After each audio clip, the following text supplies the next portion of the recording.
How can we create high-performance teams?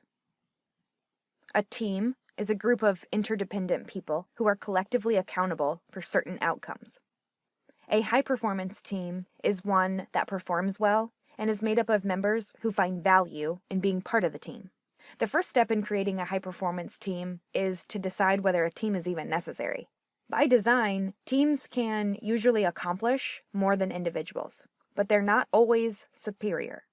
Teams are appropriate when there are no individual experts available, when creativity is the objective, and when we want people to feel a sense of connection within their roles.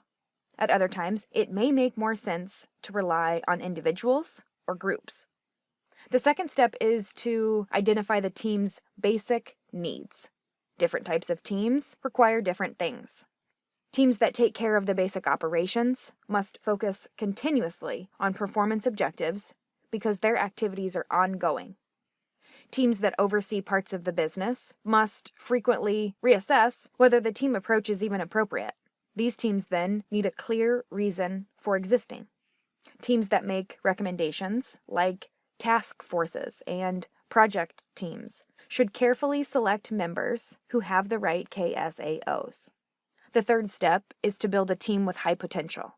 There are several evidence-based strategies we can use to build a great team. Keep the size of the team small, with about 5 to 8 members. The research suggests people in smaller groups tend to be more involved and work harder than people in larger groups.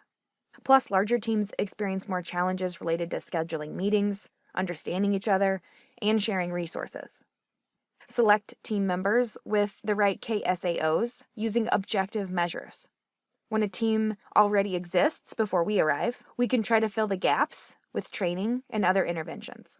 We'll want to communicate performance expectations, as we've talked about many times before, and identify outcome-based goals. We want every team member to understand the team's purpose and their role in fulfilling it. The fourth step is to facilitate team development. Tuckman's model is useful in understanding how some teams might develop over time. In the forming stage, team members learn their roles and performance expectations. In the storming stage, they experience conflict and heightened emotions as they finalize their roles and face new obstacles.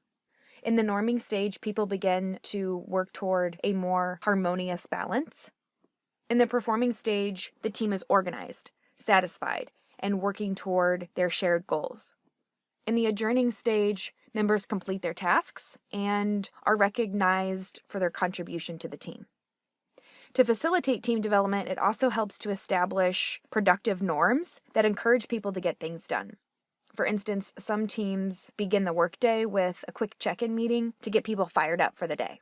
We can build cohesion among team members by encouraging them to interact, set goals together, and use team-based rewards.